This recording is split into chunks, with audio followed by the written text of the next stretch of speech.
Welcome to Tentative Title with Tim. This is a podcast about creativity, about process, about filmmaking, and about screenwriting. Welcome, everybody, back to the podcast. Wherever you are in the world, I hope you're doing well. Hope you're being very creative and productive and all those things that make life fun, which makes life, worth living, being together and sharing with one another. Those are very, very, very important things to continue to do on a daily basis and to make other people's lives better because it makes your life better. Without going too much into all the frilly philosophical, what does it all mean kind of life, discussions that we could have. I really wanted to talk about something very, very shallow, which is product placement. And I know that the term is very, very played out, and I don't think anybody really uses that term anymore. Maybe they do. But I just wanted to talk about it because if you grew up in the 80s or the 90s, even in the early 2000s, you could not get away from any movie or show that had at least one scene in which a character was holding a can of soda or a bag of chips, or was at the dinner table with a box of cereal, and it would have the label pointing directly at the lens of the camera so that the audience could see exactly what product that was. And for a while, I really didn't get when people talked about product placement, because for me, I thought, well, I'm just watching characters living in the real world. Obviously, they would have, Pepsi or Kellogg's or, Doritos. It didn't really faze me that there would be these items in the films, because usually product placement happened in the stories in which there were just human beings living life on Earth. Of course, if there was product placement in some kind of alien, on some sci-fi show or something, then it would be out of place. I never really thought about it seriously until, well, for one, people started calling it out. And then I would go back and I'd rewatch some of these shows and some of these movies, and there it was. I could not unsee it. There was a character holding something pointed at the camera, or there was something in the frame with its label pointed at the lens for the audience to see and possibly subliminally, I can't say that word, but subliminally want to buy that product, even though at the time that you were watching it, maybe you didn't, but it kind of got into your mind that, okay, there's a product there that is this film is part of the promotion of it. And of course, through the 90s, it got to be more of a restaurant like McDonald's or Taco Bell would specifically have campaigns for a film. And so they stopped being so, so sly about it. And they were like, yeah, this is exactly what we're doing. In fact, we're partnering with this other corporation, and we're putting we're putting their product in our film, and they are promoting our film. And so in a way, business sense, it made it just was good for them to do that, because both the corporation and the film benefited from it, which for a while I think probably did really well. There were some campaigns that I heard were just the marketing and worked for both companies, and it worked out really great. But that was more of a corporation as a product. They want their product in the film or in the show, so they're gonna pay the producers to put that product in as a form of marketing. And as long as it didn't get in the way of the story, I guess it wasn't that bad of a business decision, because if it didn't distract from what was happening in the film or in the show, then, you know, like audiences could kind of accept it while knowing that it was still happening, and it wouldn't really spoil their enjoyment of the story. But there have been times when just product placement was just really, really bad, and it took you out of the story, and you were like, great, I'm watching a scene where I'm supposed to be listening to the characters, but I can't because there's a huge box of something or a huge bag of something pointed at the camera, and I can't unsee it. So for a while, yeah, that was the way in which like a production could get some kind of sponsorship, some money to pay for the production costs, and it was a great partnership for I'm sure a lot of films. But now it's not really seen as it's more seen as a cheap way to turn the film or the show into a commercial for something that it shouldn't be a commercial for. And I think, and it's actually, like after a while it got parody, there would be parodies about it, and the audience began to see through it. And so I think for a little while it wasn't as prevalent. And even now, like, I don't remember seeing anything recent that specifically had product placement. And now that could be because we have a Netflix, we have Amazon, we have all these streaming sites in which they don't really need to they don't need that business anymore. They don't need that partnership. And so putting any products into any new shows or movies just doesn't make sense. It just, like, why would you do that? Because, like, it's just, there's no need to do it anymore. So that's on a big studio level.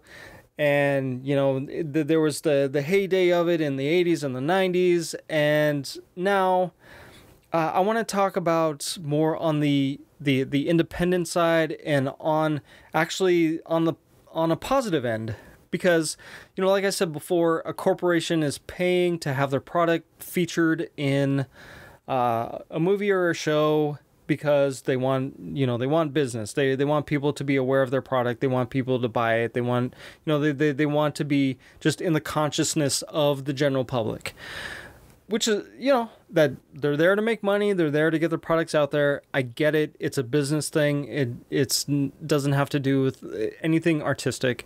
It's up to the filmmakers to make it artistic, to make it, to fit it in there and make it kind of fit, if that's what they're trying to do. But on an independent side, you can actually use this to your advantage. Now, okay, so we have Kickstarter, we have Indiegogo, we have all these fundraising sites. Well, when I say all these fundraising sites, I mean obviously Indiegogo and Kickstarter are the main creative services that you can put up a campaign to raise money for whatever it is you're trying to make. And with that, you have to create incentives. You have to, well, okay, you don't have to. I don't know if there's an option where you say, I just don't want to create incentives. I just want, I just, like, maybe I'll just give a shout out on social media because all of my incentives are like $5. Just donate $5 and I'll shout you out on social media. But usually when you're trying to put a campaign together, you're getting an audience aware of what it is you're trying to make. You're trying to also reward the people who give you to give you any money with like, with a perk, whatever, like I said, it could be a shout out on social media, or it could be like, a poster, it could be a t-shirt, all kinds of things. It could be the name, you put their name in the credits as a thank you, there's all kinds of incentives.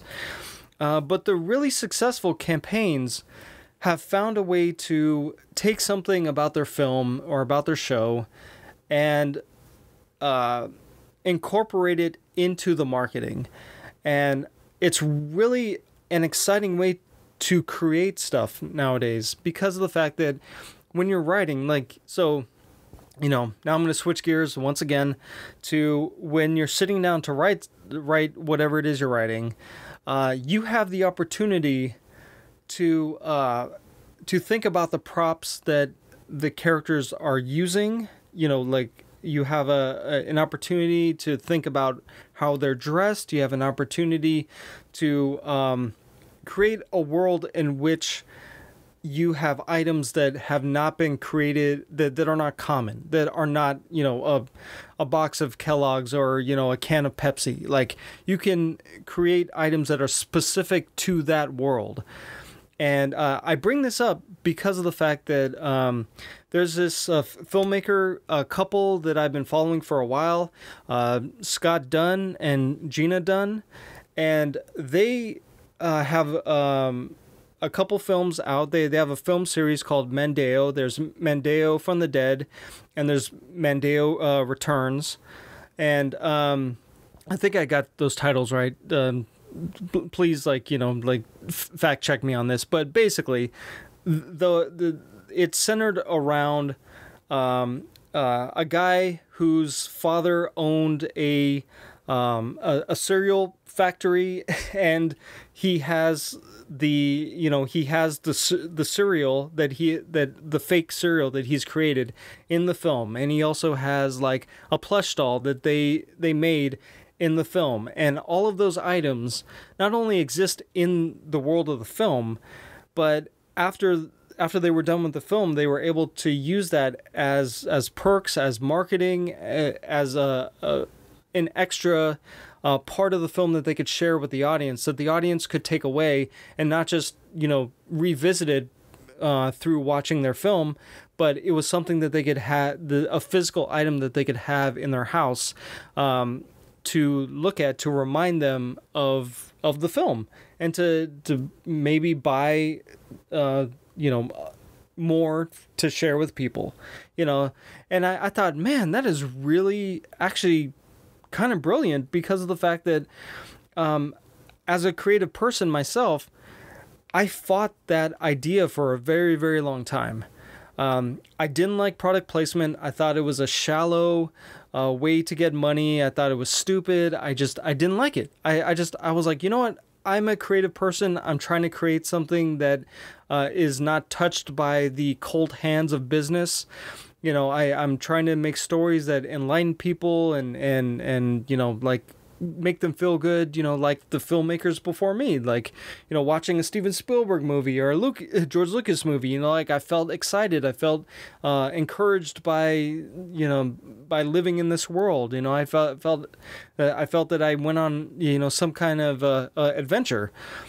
But also they created, they also had items that they were able to sell after the fact that I was buying, and I didn't make that connection. I was like, oh, like, I mean, yeah, of course, like on a corporate side, they were like, yeah, let's start creating, other items that we can sell, that, promote the movie. But, like, I never thought of it as like, oh, well, in the creation of the film, there were certain items that I think they had in mind that they were like, yeah, we can slap this on a t-shirt, or we can do certain things apart from the film that will be fun for the audience to own, that will be part of the marketing, that will keep this film in the mind, in the consciousness of the masses, And so I was like, I don't know why I was fighting it for so long, but after watching what Scott and Gina did, I was like, that you guys look like you're having a lot of fun creating these like items for your films, and it seems like the audience, like me included, are excited that those items exist, and like I want to get that. I want to get that thing that you created that I can't find anyplace else, because it is a part of that world of the film that, you know, I love those characters. I love being able to come back to those films and to be able to like be a part of not only that world, but also to, you know, make sure that I can give money to them so that they can continue to make more films. And that's another part of it too, is that, you know, coming back to the whole like Kickstarter and like Indiegogo,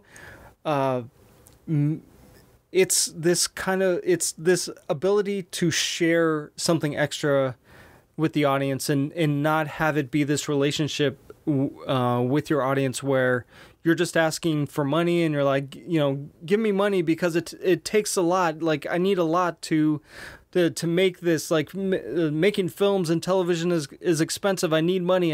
Give me your money. But it actually turns into this relationship of like, no, I'm creating extra stuff that I can give to you guys, and the money is just like, it's like, yes, it's needed, but the incentives I want to create for you, the audience, are gonna you know, kind of expand on what it is I'm trying to make in the first place. And you know, like I said, that's very exciting. I love that idea of going into a story and figuring out a way that you can create items for the audience to come away with. And, you know, not just a poster, not just a t-shirt, but specific props, specific items that an audience would be excited to buy, because ultimately you want them to come back for the next thing you make and for the next thing. And as you're creating your films, as you're creating your TV shows, as you're writing, as you're filming, you know, you're building that relationship with your audience, and the more that they are invested in what you're doing, and the more they want to buy those items outside of those films and those shows, you know, like they just become invested, and they care about what you're doing, and they want to make sure that you succeed. And it's because it's the circular, you know, of sharing, you know, like you're sharing things with them, you're giving them things that they can share with other people, and that they can be excited about, and that they can post on social media, and they can, you know, get other people excited about. And, you know, that's when it comes down to it, like the reason why I think a lot of us got into this creative, you know, filmmaking business is because of the fact that we got really excited about what we were seeing on screen, and we were like, wow, I want to be a part of that. I want to do that. I want to figure out how I can, you know, make awesome stories like this. I want to figure out, like, I want to be a part of that world, because of the fact that it's like, because I'm so excited about what I just saw, and I want to be a part of that. I want to make stuff like that. And we can still, like, there's no start point. You start doing it, and the more that you're able to include your audience in what you're doing, the more they want to support you, the more they are excited about what you're making, and the more that they're going to share. And I gotta say, I'm very humbled by you know, the fact that people want to support what I do at all, because of the fact that, like, I'm like, because I'm still learning this. I'm still learning that it's like, I'm not just some guy, you know, in his office just like typing away at a script that maybe, you know, will see the light of day. It's like, no, I'm creating something that is for you and for other people, you know, for as many people as possible to see and to enjoy and to share. Like, that's what it comes down to. That's where the excitement is. And the more that, you know, not to say that like what the initial, like what the film and what the show is a commercial for the outside stuff, for the, you know, for all the items around it, but in a way, it kind of is. Like, it's just an expansion of, like, people, if they love what you make, are going to want to know how they can get something else that connects to that world. And it took me a very, very long time to accept it. It took me a very long time to think in that way. And I still have trouble with that. When I sit down to write something, it's hard enough to write it at all, but to actually like think of it as, what can I include in what it is I'm writing that could possibly become like, if it became popular enough, like would want to have like an action figure for, or, like a trading card, or, or like in a specific prop that I can put in there that is essential to the, the story, or to a character that that an audience would see the movie or see the show and say, wow, I love what that character's wearing, or I love that item that the character is carrying around all the time. I would want to get that if if I found out that I could buy it somewhere, and that's a lot of fun. It's a lot of fun. It's good business. And, like I said, I'm learning, I'm just learning this, not now at this moment, but it's like, took me a while to understand that, like, being in the film business is not only about being creative and being, an artist, but it's also about how can you bring people in to enjoy what you're making, and how can you kind of like sustain the work that you're trying to make, because ultimately these extra things that are connected to the film or the show, those are going to be the items that's going to be the business that is going to sustain you ultimately. Like, you might make money off of the film or the show, depending on if you're able to make a really good deal to like have it distributed. But a lot of what you're going to be making in terms of money when it comes to like your films is going to be on the outside stuff. It's going to be on just like the different items that you can provide to the audience if they want it. And the point of the film is to get them excited about about wanting to buy more, about like being invested obviously in the story, but also just being excited about what's to come next. And maybe I mean, the starting out, like a lot of people are not gonna think that you're gonna have extra items to sell, or based on what you make, like based on the films. They might, but it might get them excited to support you when you go out to make your next film, and then your next film could have items in it that you're like, yeah, I have a prop that this character has, and it's like, oh wow, we made it specifically for this film, and now we're going to provide it to our audience because they're supporting us, and so yeah, that's all I have to say for today. It's a very exciting time to be a creative person, because there are so many tools out there, and you don't need, like, there are very few gatekeepers. And if you feel like there are gatekeepers, it's like, okay, yeah, maybe there are a few, but not nearly as many as there used to be. There's always a way to get around, like you can get your stuff out there. You can provide people with, you can find places to to make extra props and things that are connected to your film or to your show. Like, there's always a way to do it. It just takes a little money, and but if you have a committed audience, an audience that is ravenous for the next thing you're going to make, or who wants to support you like wholeheartedly, it's like, yeah, they want you to succeed, and in turn, it's like you want to give them stuff, and that this is this synergy, this circular kind of like give and take that hopefully goes on for the rest of your career. It's like, if you're able to build that momentum, if you're able to put things out there over and over and over again, and the audience is building over time, it's like, yeah, you'll eventually find a place in your career where you could possibly sustain yourself in terms of like how much is coming in, like how much income, and be able to hopefully live off of what you create. Granted, we're still figuring that out because of streaming. There's some talks with like the union and all that kind of stuff, but that's bigger picture studio stuff. I don't know what's gonna happen with it, but so far it sounds like it's kind of a stalemate at the moment, but we will see.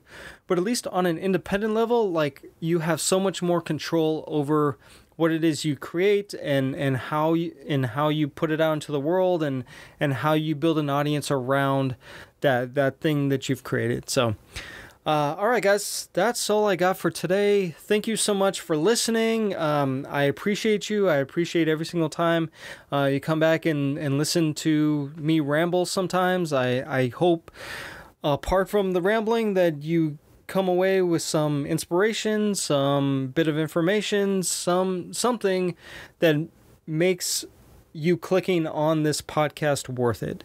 And with that, I'm trying my hardest to bring something interesting, an interesting perspective, interesting topics every week. And if you're not hearing what you like, then just email me or tweet me or something and say, Tim, you need to do better. How about you talk about this? And I'll be like, all right, you want to talk about it? Let's talk about it.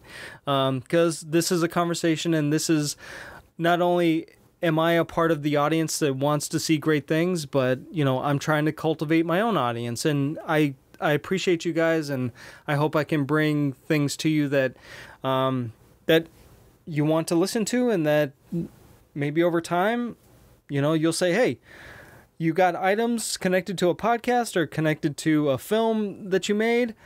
I want to support that. How can I support you to make the next thing, or to do better on the next one, or whatever, to be a better creative person, to be supported as a creative person. Because I love supporting creative people. I try to find campaigns all the time that I can throw money at, that I can say, hey, you guys are kicking ass as creative people. I want to see your film. I want to see like your comic book. I want to see what it is you're creating, because like, man, you are killing it. And I want to make sure I support that. I want to make sure that like, that you're not going to, that you're just going to keep making more stuff because I want to buy the next thing. So, all right, guys, once again, thank you for listening, and I'll talk to you on the next one. If you'd like to connect with me, there is an email for the podcast. It's tentative.title.with.tim.podcast@gmail.com. There's also a Twitter account. The handle is @title_Tim. There's also a Facebook page where you can post questions, or you can connect with me there. Thank you guys for listening. I'll talk to you on the next one.